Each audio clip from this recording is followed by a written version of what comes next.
Yeah, what up? So customer came in with a vehicle that was overheating, asked me to take a look at it. Basically I diagnosed this vehicle to have a stuck thermostat. Right, so here I am. I took the thermostat out and changed it out. So I'm here. So the customer then took the vehicle and left with a new thermostat. No issues, I believe the system and all that. So I'm just here taking the thermostat, the old one, and putting it over the stove to see if it's mechanically moving or not.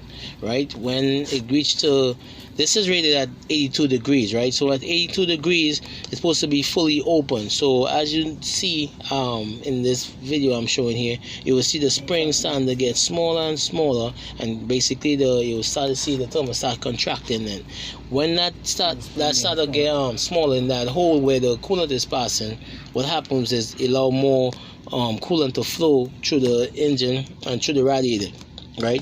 So this is what happens, especially upon warm up. When the vehicle is cold and it now starting up for the first time for the day, you'll see that as the engine starts to get hot, this spring starts to contract and it allow coolant to flow through with the rubber pieces, right? So as I said, I'm just gonna put it over the stove for a little bit, right? And I'm gonna cool it down in this cold. As you see, it's ice in here. I'm just cooling it down to see if it's going back to original position.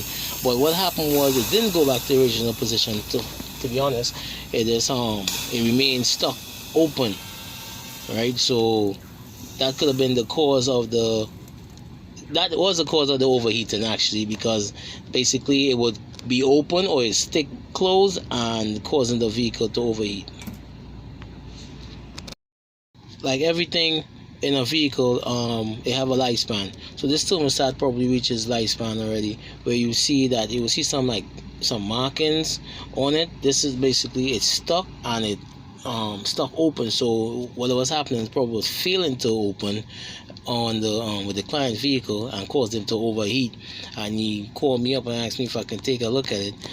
So I'm just here, experimenting, seeing what was happening actually in the vehicle, what causing the guy to overheat. So as I said, like, comment, subscribe, share. I appreciate all the support that y'all hit me up with. Until next time, take care.